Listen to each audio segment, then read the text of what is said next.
Finding Hope, the Road to Recovery. Hi everyone, my name is Gesal Forbes. I'm here with my guest, Michael McCormick. He's a PSS tech at Tarzana Treatment Center, and we're going to talk about finding hope in the road to recovery today. So how are you, Michael? I'm good, actually. So, Mike, I brought you here because I wanted to talk about what we do and how we help the patients, but some things that we do experience and how there is those challenges. I want to know, what do you do to get through them? Because I see you a lot.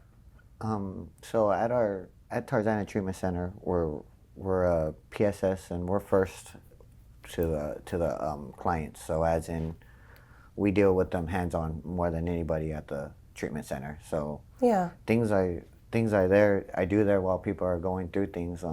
Just conversations, giving hope, letting them understand that we're there for them, being their backbone, because usually in this in recovery, you usually burn a lot of bridges. Right. While you're using, yeah, addiction, yes. 100%.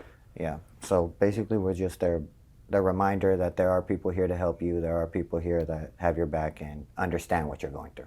Right.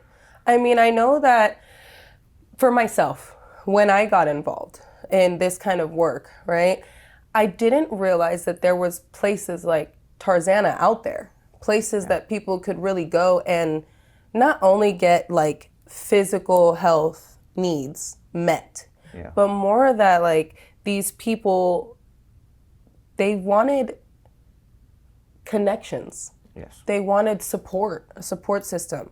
And I know that I experience a lot of patients coming in, and you know, at first when they come in, those first couple of days, they're rough. Yeah, they're they're very groggy. yeah, they're definitely not. Yeah.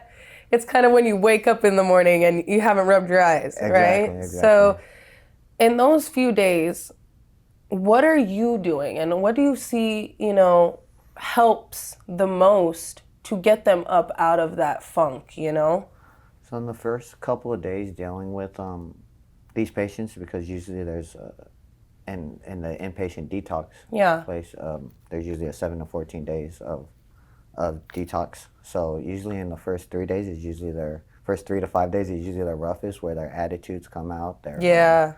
They're just irritation of them being sober and understanding that they don't have the drug in their body anymore. Right, and that's a scary thing. Yes, and it's very it's new, it's uncomfortable. Yeah. So basically, my role in that is making them comfortable and understanding that this is their new life now. This is how it feels to be sober when you have that blocker in your body keeping you from emotions. Right. Just common sense in general, I think. Do you feel like, let me ask you a personal question, Michael.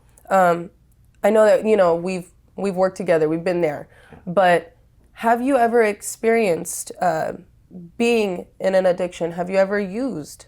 Have you ever felt the need to? Me personally, no. Right. But growing up in, say, a less fortunate household, don't get me wrong, we always had everything, but people around me has always used or relied on. So you grew up around it? Yeah, never me personally. And when you're dealing with the patients, it's kind of that reminder of like those friends, those family members that you grew up with. Yeah, it's a understanding that that this wasn't them before the drugs. Right. So while they're using the drugs, it's like a second personality. It's a Jekyll and a Hyde. Yeah, It's exactly. Jekyll and Hyde. I use that term a lot when it comes to anything in life.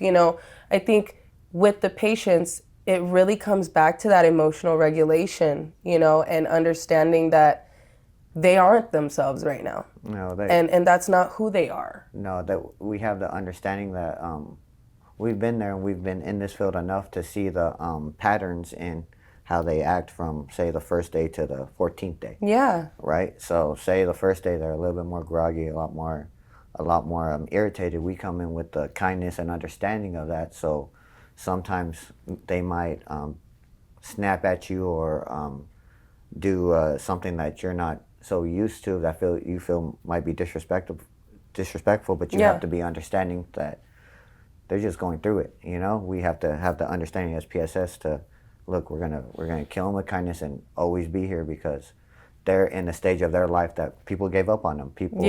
People aren't supporting them. And they've lost that hope. Yes. They've lost that hope.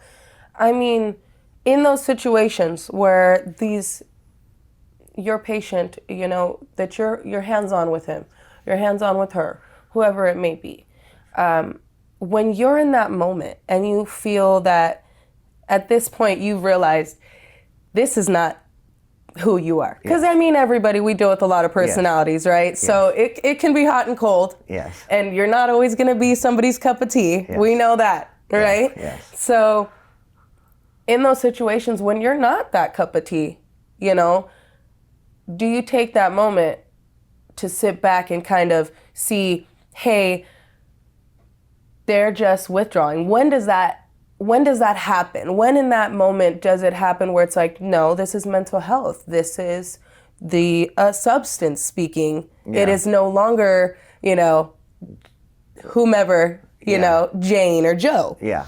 When do you see that? What makes you look at that patient and say, at this moment, I realize you're reaching out for help? I feel like there's different stages of that. I feel like there's the first stage is I feel like understanding that you have a problem and accepting it. Mm-hmm. And honestly, I think just you coming in alone, you have that mindset to where you want help. You want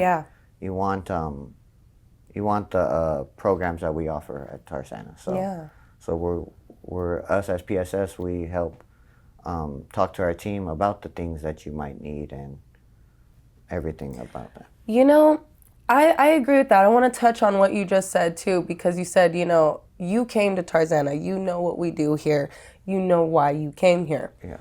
You know, I've had a lot of people, a lot of patients come back. And that's okay, because, you know, we get down, we just don't give up. Yes. Right? And we just keep trying until it works. Yes. You know? So when my patients come back and they tell me, I'm back here again, Miss G, like, don't be ashamed, or don't be, like, they're ashamed and they're going through it. But I'm like, no. Bring it back to me. Bring it back to me. Come back here. Yeah. If you need it, come back. But you know what I noticed, Mike, is that when they do, and they're not happy, like you said, in the first few days that they've stepped in here and now they're getting it out their system, they're upset. They're not happy. And they come back and, you know, hey, this place or that place. You know how it is when you're just cranky and everything sucks at the moment. Yeah.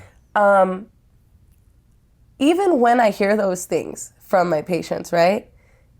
When they start to come out of it after the couple, 2-3 days, and they kind of start coming out the room, getting in the group, getting with the panel, I always hear one thing, and tell me if you hear it too. I say, why do you continue to come back to this place when there's many places like this, right? And maybe if this place didn't do what you need for your recovery, why not try somewhere else? Yeah. And I will continue to hear the same thing because I know what we do and I know how much we put into it and how we have people like you and I and many other staff that have been through it, that have experienced it, and are here to give back and to stop, I like to say, break the curse, right? Yeah. That Tarzana is the only place that has helped them. Yeah. So far. Yeah. So even though that we have our relapse or we have we're human. Yeah. You know, life can get rough, chaotic, you know? And for us in addiction, the abuse, the thing that we're using is the only thing that cures that feeling. For sure. Immediately. Yeah. You know? So the fact that even in their worst of their moments, they come back to the place, they complain for a couple of days because they're going through it, but then they remember the why. Yeah. So I want to ask you, what got you involved in this kind of work, especially being that you haven't had to go through the addiction process on your own, personally, seeing the things around you, what made you want to do that, to get involved? I guess just having a simple understanding that people aren't them when they're using their drugs, and personally, I've had family that I've had arguments with that when I didn't understand that this is I don't understand this, just argumenting. Then maybe you finding out that them getting sober and they're back to that normal person you grew up with. That alone made me get into the field, because I feel like a lot of people are giving up on. A lot of people are turn their back on and not having that one person to give you hope or give you just that extra boost in life, that love. Yeah. To where you feel like your life is worth it. Your life is your life. You deserve this. And and it doesn't. I feel like you're 100% right. This comes from so much more. The addiction. It doesn't pick and choose. No. It definitely doesn't pick and choose whether you're rich, whether you're poor, whether you're a famous artist or you work from home. You know what I mean? It really doesn't pick. I've met so many amazing people, and I tell my patients, and I've heard you as well, that they are great people. Yeah. This doesn't make you a bad person. No. It's just something we got to get through. Yeah, it's right? It's not your story. It's just a chapter. So, being that you got into it because of the fact that you've experienced it in your life. Myself, I experienced it in my family. It was a very common occurrence, and I ended up losing an uncle. And I thought I was going to lose him to addiction. I lost him to something else. Yeah. And he was taken. He was murdered. But before that had happened, Michael, I noticed in my life that everybody was very easy to saying, oh, he's kind of on his road and he's going to overdose and it's going to happen. And we've accepted it. Yeah. We accepted it. And it was normalized because this is what we were doing at the time. But my uncle didn't pass away till I was about 15 years old. And when he did, the first thought in everybody's mind is, oh, he overdosed. And it was easy to swallow. Yeah. It shouldn't have been though, right? No. So when I sit back with that, I'm like, wait, everybody was beating themselves up, Michael. Oh, we should have been there more. We should have been more supportive, more loving. It's hard to do. Yeah, especially them in that stage. In that stage, it's hard to do because it's hard to trust. It's hard to feel that you can with that person because, like we said, it's the Jekyll and Hyde thing. Yes. We don't know who we're dealing with today, right? So with my uncle, I was always very prompt. And I was always like, I love you, I love you, I love you. Yeah. Because I knew that one day he wouldn't be there, but I didn't think he would be taken. Now, the moment he was taken, I was able to sit back and grieve it, right? And let it out. But I realized something that day, that I was not going to be the person that kind of hides from it and says, oh, I never did those things. I never dibbled and dabbled. I never experienced that. Instead, it made me want to jump in the water and be like, let me stop this from happening to anybody else. Yeah. Even though I did it myself, going through a family that was telling me, don't ever be like us. Yeah. Don't ever be like us. Yeah. Right? So now when he passes, everybody's beating themselves up. And I'm like, no, wait. We should have been there when he was here. Yeah. Not now. Yeah. And I think that's why I jumped in this field. Makes sense. So we could be there now. And like I was telling you guys before, I used to work in Lancaster State Prison, right? Whole different ballgame. Whole different can of worms. Yeah. But Attitude. it taught me something. And I learned something from that. You know, I used to work in there with the inmates in hopes that we could reinstall hope. Yeah. And hope that they had a reason, right? And I came to Tarzana Treatment Center because we're going to stop this before it gets there. We're going to stop it before it reaches that part. So why wouldn't I get involved now when you still have some hope so we can reestablish it? For sure. You know? Yeah. So when I hear your story and you hear a little bit of mine, it really comes down to the same thing. Caring about these people, caring about making a change. Oh, that's true. You know? Do you feel like when you help one person, you're helping hundreds, or you feel like, okay, one's good enough and we can kind of... Honestly, I feel like we're helping hundreds because that one person might use the tools that we're teaching them to have conversations with other patients or consumers of what we talked about to give that one person hope. And also, while we're being the person we are, you get that same occurrence to where the patient is, once you treat one patient a certain way, it's going to be a domino effect where... That's right. You know, like all these guys are cool, you know? Right. Well, everybody, we're going to go ahead and take a quick break. We're going to come back and we're going to continue to discuss this and how we get this far.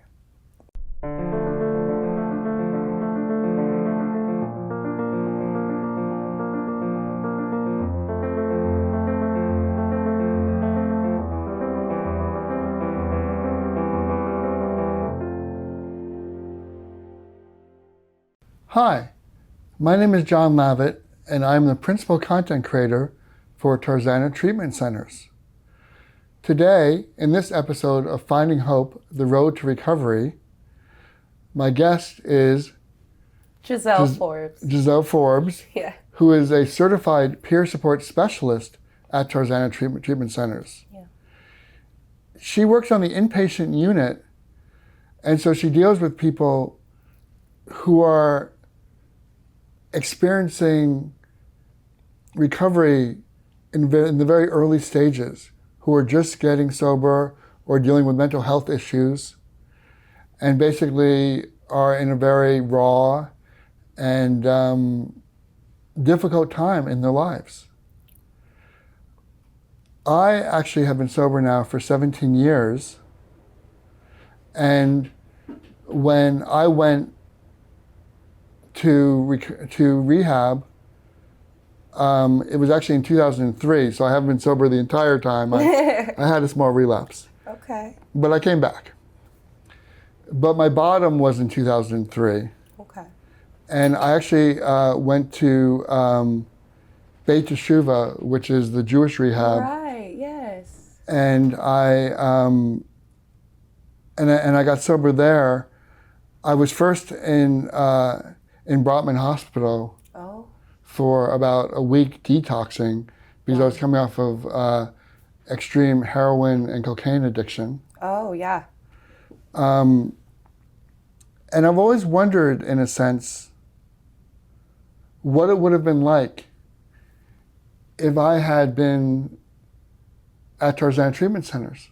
Okay, yeah. Since I worked there, I've wondered, in a sense, what would it have been like to be in the inpatient unit there? Mm-hmm. And how would you have dealt with some of the challenges yeah. that I faced? Right. So, for example, okay, I'm a little heavy now, I must admit, okay? Right, well, we start off, everybody has their start, right? You know, but, so I weigh about 210 pounds right now, I'm 6'2". Okay. When I got into Beit Teshuvah, yes, I was 140 pounds. Wow, very big difference. When they call you the Holocaust survivor of the Jewish rehab, you know that you look really bad. Right, you know what they're saying, okay, yeah. So what I'm wondering is, from your experience working at Tarzana Treatment Centers as a peer support specialist, working on the floor with people who are in the condition that I was in, right. what are some of the principles that you bring, first of all, from like almost a universal perspective? We'll talk specifics later. Okay. But some of the principles that you bring, that you try to communicate or express to each of your patients. Okay. Usually, like in your situation, like you said, you're coming off some strong opiates there, right? In that situation, most of my patients are gonna be, I wanna say, pretty lethargic, right? Really just in bed and kind of to themselves, just recovering. Just one thing that your body does on its own without anything else is sleep. That sleep is the recovery for you. So usually at Tarzana, we like to give the patients the first couple of days to, I like to say, breathe. Just breathe. You know, this is a big change. This is something that you have not been doing. Like you said, you know, 2003, I hate to say it, John, but it's quite a while ago, right? It was quite a while ago. It's quite a while ago. So being that back then, you took that opportunity because you were tired. And when I say you were tired, there's so many things involved. There's the mental, the physical, and then the emotional. And right? the spiritual as well. Absolutely, but where's that spiritual when you're kind of capping the cup? It's gone. There's nothing coming in it anymore. So how can we bring God or bring that spiritual stability back when you're filling the cup, essentially? There's no more space. When you're coming in and you're tired and you need that rest, that's the first warning sign that your body is done. You're done. Give it its time. When a patient comes in and they are lethargic and they are tired, what I like to do, and these are my little tricks. When they come in and they don't want to get out, every morning, every day, there's new people, right? So every day we have a rundown in the first thing in the morning after breakfast. We talk about the rules and kind of what we do to give the patients that understanding, that safety, knowing what's coming. Because as you and I know, in recovery, the unknown is the scariest part. Well, I would call that also like the orientation. Yes. And the ability, in a sense, because at that point I had no structure in my life. Right. So providing structure is providing, as you said, security and safety. Yeah, and that safety is everything. So, you know, I don't know if you've ever been to, and I'm assuming you have at this point, an AA and AACA meeting. A few. When Just you, a few. when you arrive, A few thousand. you smell the coffee and you smell the cigarettes, you know where you're at, right? So you know that after breakfast, the patients want to get their smoke, their cigarette of the day. They just woke up, they just ate. It's usually how it goes. In that moment, that is my opportunity to let the people that have gotten out of bed because they're hungry, they need to eat and nutritize their body. Now they're gonna smoke a cigarette. This is my chance before they lay back down to not only give them the orientation of where they are, but to remind them who they're with, peers of their common understanding, PSS technicians that also are common of understanding. Before you go on, as a peer support specialist, can you describe to me just for a second, just so I fully understand, what is a peer support specialist and what does that mean exactly? So a peer support specialist is someone who's, I like to say, has been in your shoes, but the legal ways of saying it is someone who has lived life experience. Lived life experience. Correct. So they have either experienced it themselves on their own person or watched it happen amongst them in regards to substance abuse, right? Or any type of abuse in that way. It could be anything.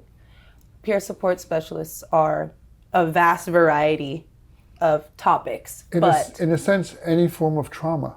100%. Right. Any form of trauma. Got it. And if they have that, usually people that become peer support specialists are people that have been through it, have experienced it, any type of trauma, and they want to help somebody get out of it the same way they did, right? So we show up on that unit and have that moment to get to know these patients in the morning, the patients that don't want to come out of bed, the patients that don't want to talk to you yet.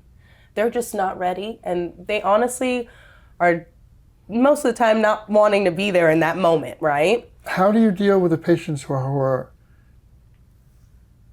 a problem that I've found in recovery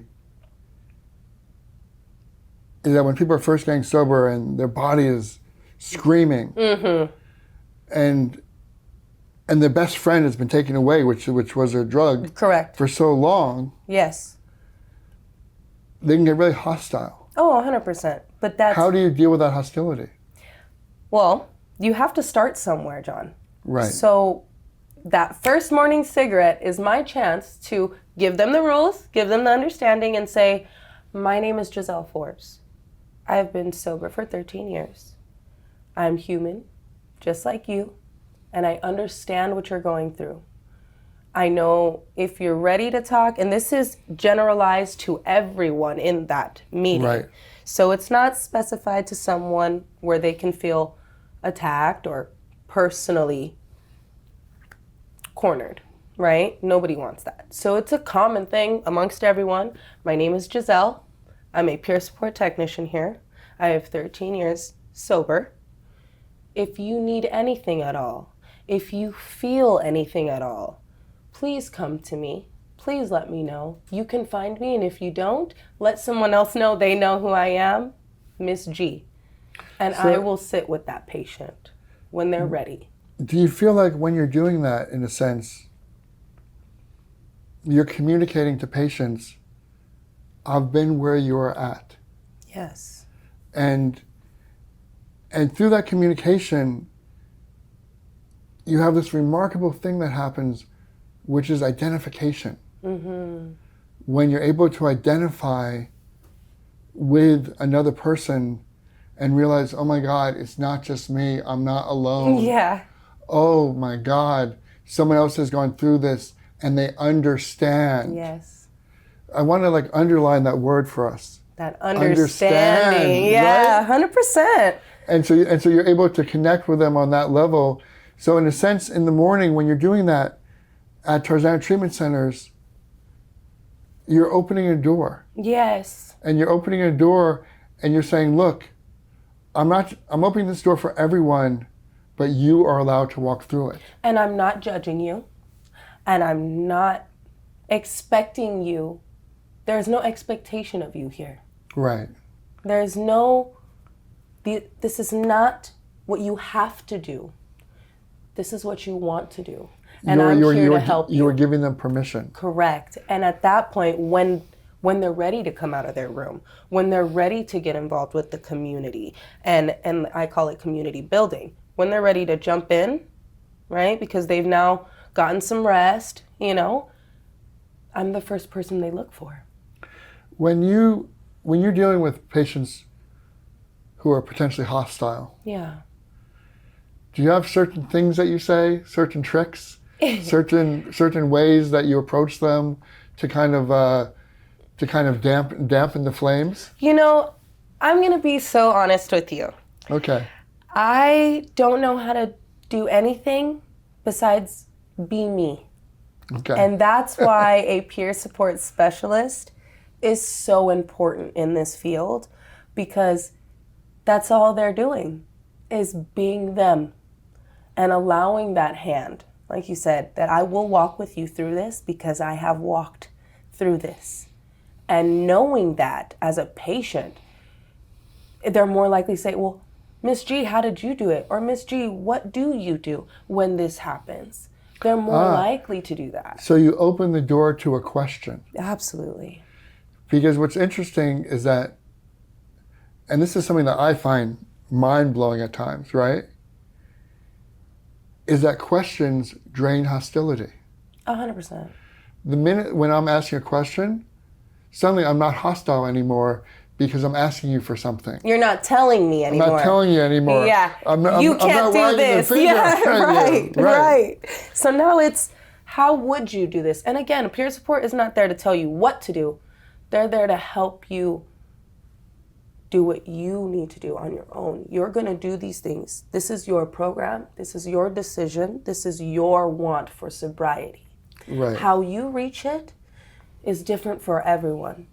But having someone who has no bias and is completely here to primarily just support you in this journey, sometimes it makes all the difference. And that's why we tell people, do you have a sponsor? Do you know what I mean? Because that's that person.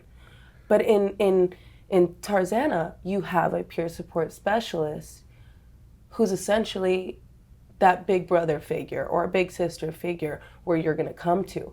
And someone you can trust. And someone you can trust. And is that really, are there certain ways that you create that zone of trust? Yes.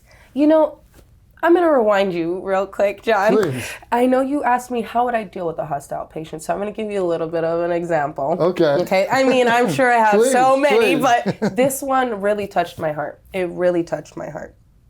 Because I never had experienced something like that.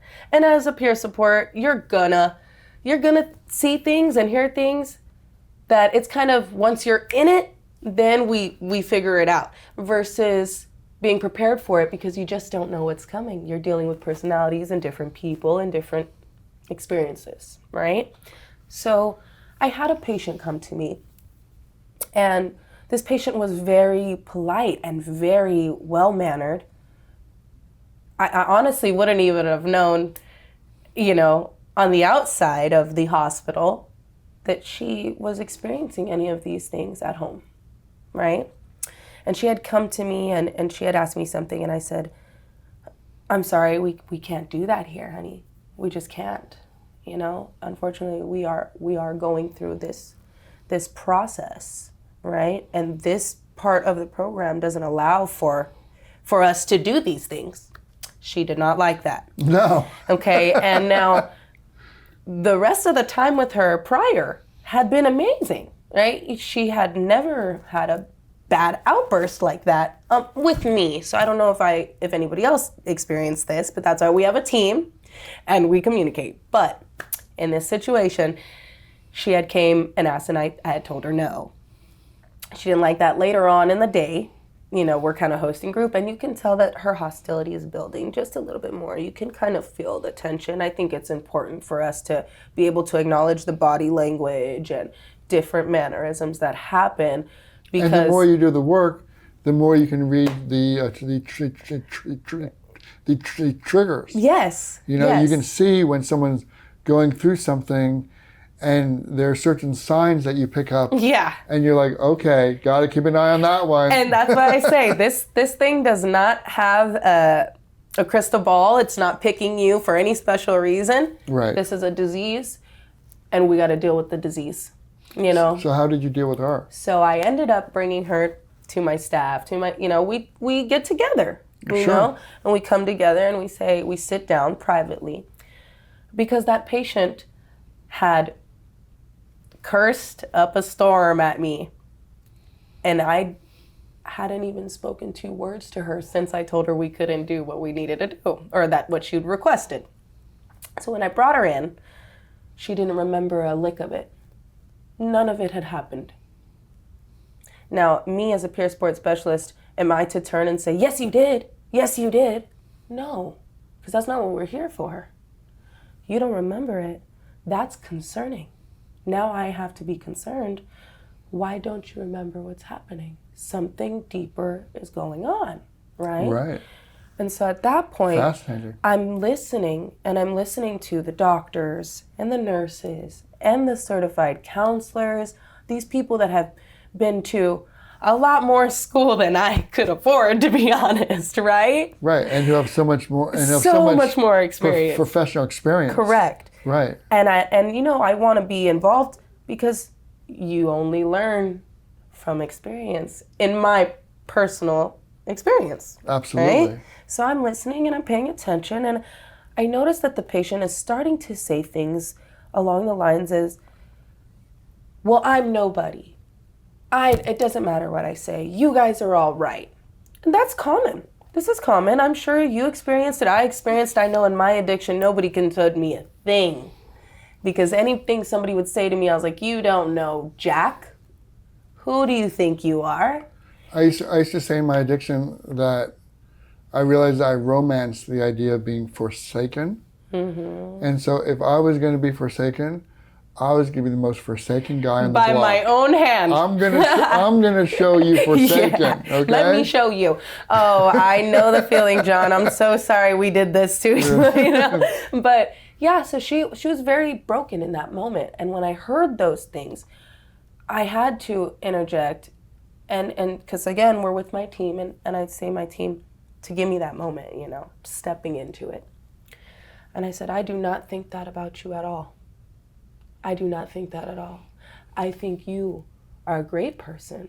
I think you have so much potential. And it's really just up to you if you want it. Because this sobriety is yours if you want it. It's there. It belongs to you. You do not have to earn it. Right. And you do not have to sacrifice anything to get it. And that happens on the same level with like mental health patients. Well, in terms of like this well-being is yours. 100%. Right. And that's the thing is there was more going on than what we knew on paper. But that's why you need those PSS technicians. So they are hands-on with those patients. So they experience what the patients are experiencing with them. Right? And the patients can get the help that they need. And somebody else is privy. It's kind of like when you go to court, right? The judge says, what did you do? They say, I didn't do this. You say, what did you do? Oh, well, he did this, I didn't do this. But then, here's where the thing changes. You have a witness. Okay, forgive me, time out. Yeah. Because you're killing me here. What was behind the curtain with her? So behind the curtain, I was the witness. Okay. So I was able to tell her, hey, these things did happen, but that doesn't make you a bad person. It just shows me that you're reaching out for a little bit more help, right? Right. Now at that moment, I seen something turn on, but she was still upset, which is okay, She's in a room full of people talking to her. It's just probably uncomfortable. So I give her a breathing space and I exit the room. So that way she has her time with the doctor, the nurses, the counselors, right? I left the room. I let her breathe. So I let her know that regardless of the behavior or any of those things or the harsh words outside, none of that matters to me. The only thing that mattered to me was her. Her recovery. Her in general. Her recovery is very important, but I think in this field, we have to remind them that somebody does care because they stopped caring about themselves a long time ago. So we remind them that somebody does care, and all it took was those couple of words from me. And later on, throughout the day, she came to me. She says, Miss G, I'm so sorry for everything. I feel so bad the way I treated you. You treat me so good. Why are you still being nice to me? I said, I'm not being nice to you. I'm treating you the way you should be treated. And with decency. Exactly. And I told her, and I expect the same. Right? But we let it go. Later on in that day, John, you know what she did? What? She grabbed me again. She said, Miss G, I still feel so bad. I said, it's over. We talked about it. It's done, babe. Right. She says, we can let it go. Can I please just tell you what I need to tell you? I said, absolutely. Go ahead. She said, if it wasn't for you speaking up, making a big stir, and bringing me in that room, I would have never spoke up about my medication. I would have never said anything. And nothing would have been fixed. And I feel so much better now that I'm doing what I need to do. That for my on health. The proper medication. On the proper medication. Right. For my health, right? and I know I can do this. And she starts crying and she says, can I please have a hug? I said, absolutely. And I gave her a big hug. And you know what? I seen the change in her that day. And from that moment on, the new patients walking in, the patients that she didn't really interact with, she started to open up, come out of the room, get involved, and was less hostile altogether because she felt better. So in a sense, she started following the example that you had set. Right. That just treat people how you feel they should be treated. So, you had a moment when you were telling that story when you got emotional. Mm-hmm. You had a tear in your eye. Yeah. I want to talk about that because for me, like working at a place like at Tarzana Treatment Centers and being able to give back the way I do, being able to write the content that opens the door to so many different people, it gives me a sense of my giving back, of my being of service, of my giving what was given to me. Yeah. Is that also why you were there, and is that what you experienced as a peer support specialist? Yeah. I think with me, John, it starts as a child. I come from a really broken home. I experienced a lot of trauma. And personally, a little bit about myself, I have 2 kids now. And I never wanted children because I thought that I would be a horrible parent because of everything that created the person I am today. Right, scared of repeating the same sins. Absolutely, and I thought I definitely would. But what I realize now, right, through my spiritual faith even, that I have the ability, because of what I've gone through, to understand, to meet them where they're at, and hopefully show them that not everybody's this way. Your life doesn't have to be this way. We can change our perspective and we can make a difference. And when I was young, nobody listened. Nobody listened to how little Gesal felt. Nobody listened to what she was going through, which in turn I used as an excuse to use, right? And coming back from that, now I see we go through things, but if we use those tools to stop it from happening to somebody else, then we're the most powerful tool they have. And what a miracle. And you know, we're coming to the end of this part of the episode. Right.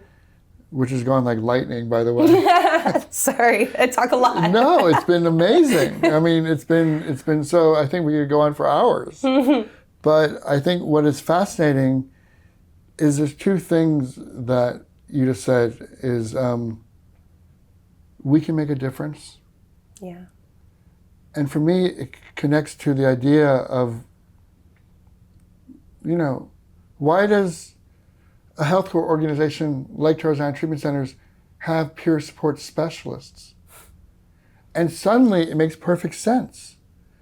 Because what is the key word in peer support specialist? I mean, peer is very important, specialist is important, but support.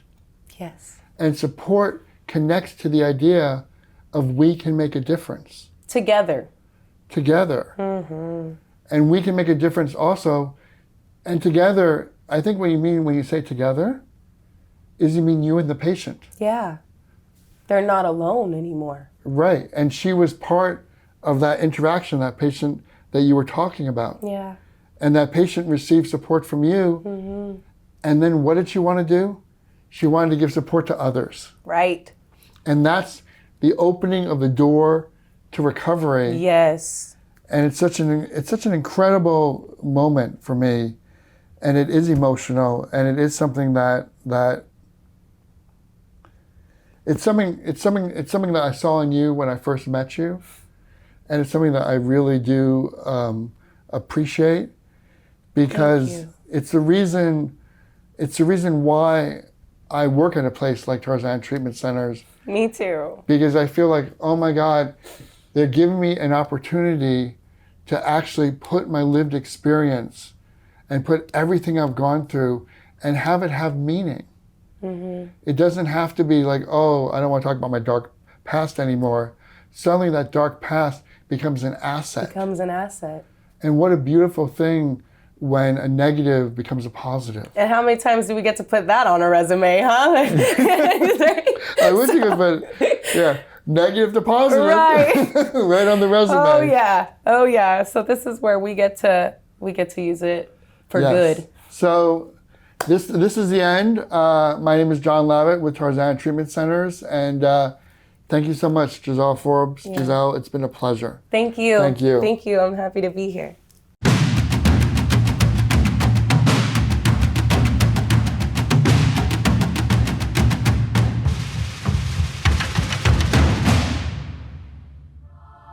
Brought to you by Tarzana Treatment Centers.